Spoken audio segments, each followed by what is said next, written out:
Welcome to Lesson 4 of Medical Terminology here on CNM Glass. I'm Christine Cartwright at Central New Mexico Community College. Do you have your index cards ready?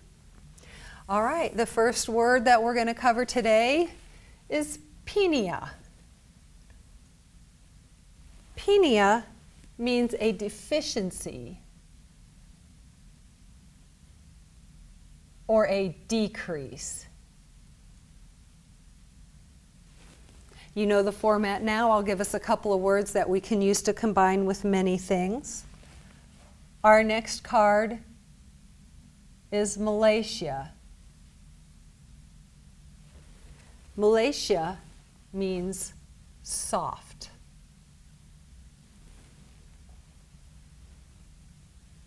Our next word is ostomy. And ostomy means to create an opening,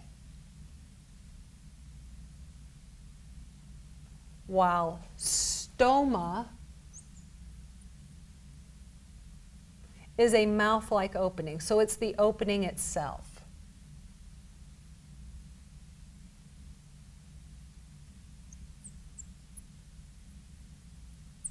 So the ostomy is that creation of an opening, and the stoma is the opening.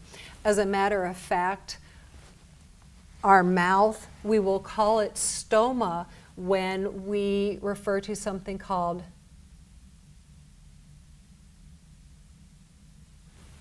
inflammation in the mouth, dry mouth. You get that a lot with cancers, chemotherapies, drugs. But I'm not going to leave that up there. So it's a mouth-like opening, and it can also actually be the mouth. All right, our first main word for the day is ileum. Ileum refers to your ileum. So I know last time we had duodenum or duoden, which was one part of your small intestine. So remember, your ileum is another part of your small intestine. We have col, which refers to your colon. So that's part of your large intestine.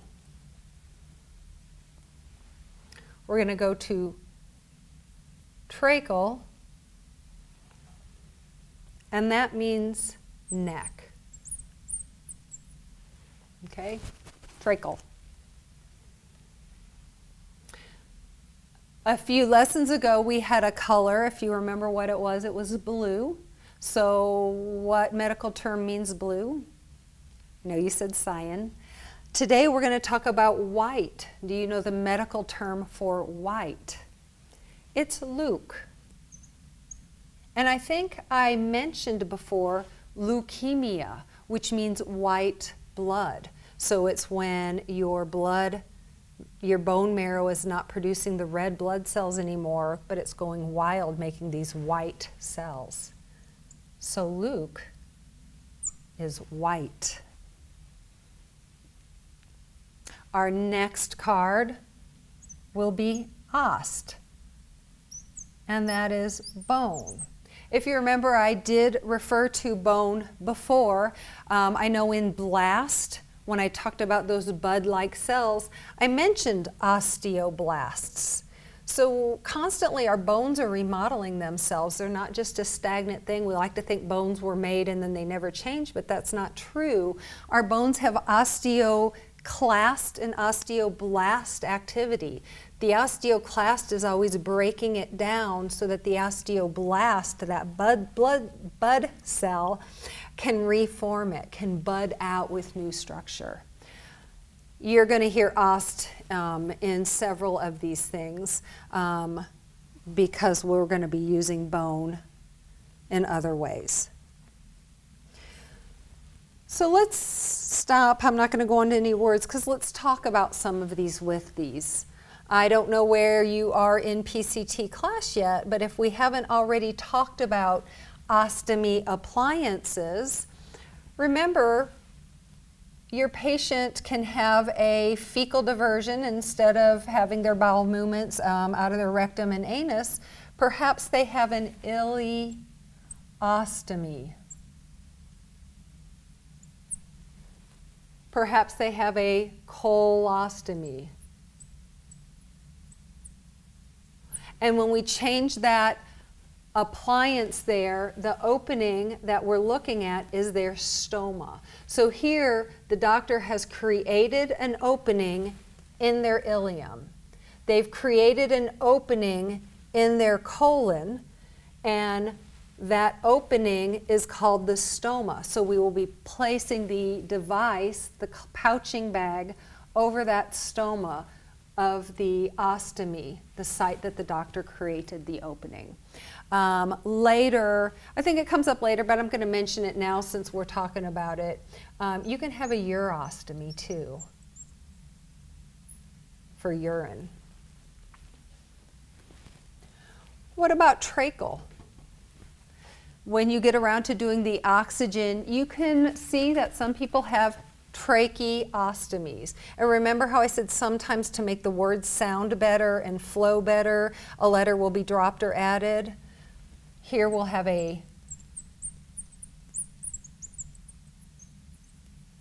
tracheostomy, an opening created into their trachea so that they can breathe. Perhaps they've had massive surgery, massive damage from an accident, and their jaw's wired shut and their nose is all swollen shut, and now we have a trach. A tracheostomy is its full name. When I look at Luke, and I talked about leukemia, I also want to talk about leukopenia. Instead of leukemia, too many, perhaps I have a deficiency of my white blood cells. Perhaps there's been a decrease in my white blood cells. Remember, our white blood cells are what fight infection. So if I am leukopenic, I am more prone to infections. So what you might remember from infection control and different types of isolation is something called darn it, I'm going to do this one day where I don't have to wipe this off.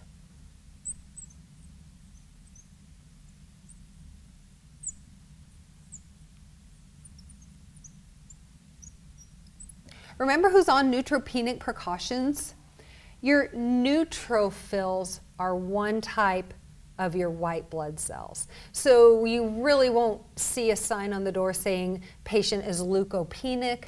They drill it down to those white blood cells specifically that address the kind of active infection that we're talking about.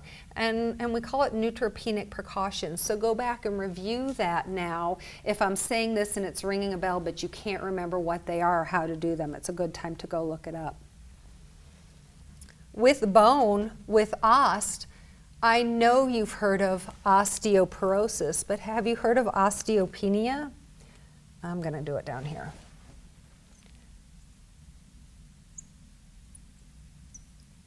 Osteopenia comes before you get to the point of having porous bone, osteoporosis. So when I start to get a deficiency or a decrease in my bone, my first stage here is osteopenia, and then I go into osteoporosis. Another thing you might hear is this.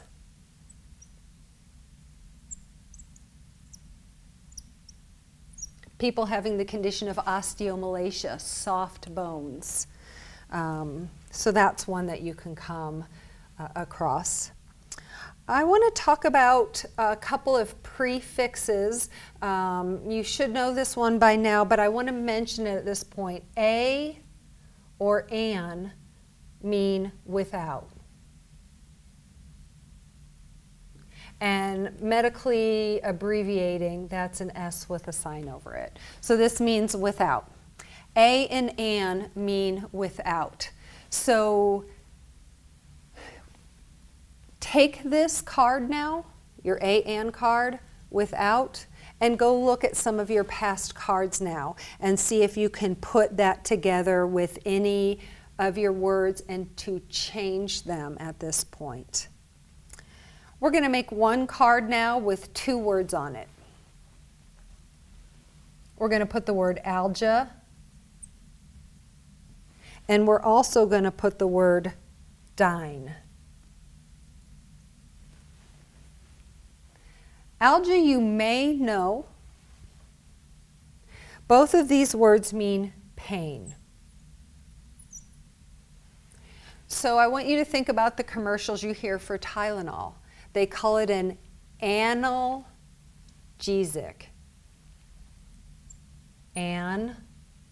Analgesia. So we're going to change the ending. It's an analgesic, analgesia. We want you to be without pain. So many pain medicines come under this heading, analgesics. Pay attention the next time you hear a commercial, go to the store, look at your Tylenol box, your aspirin or whatever, and it says analgesic. You can even have oral analgesics, right? Oragel for people with teething pain, it will say oral analgesic. Something that's similar but a separate card at this point is esthesia. E-S-T-H-E-S-I-A.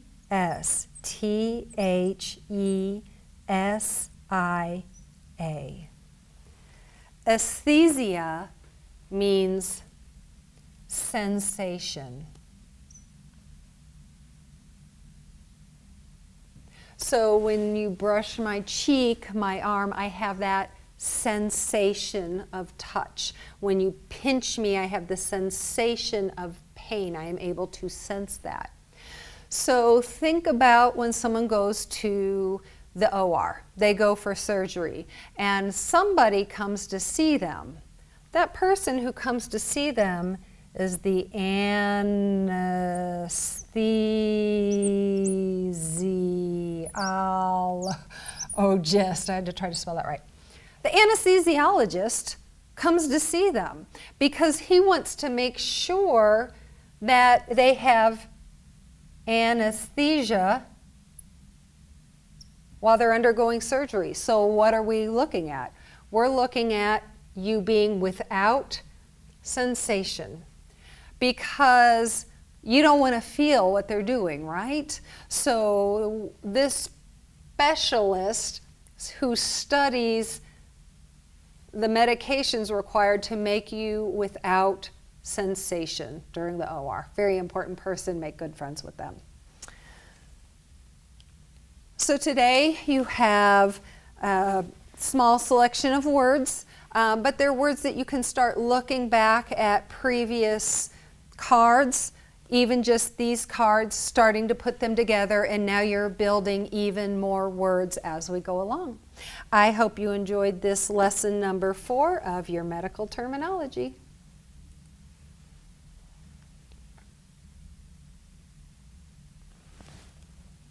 Did it go?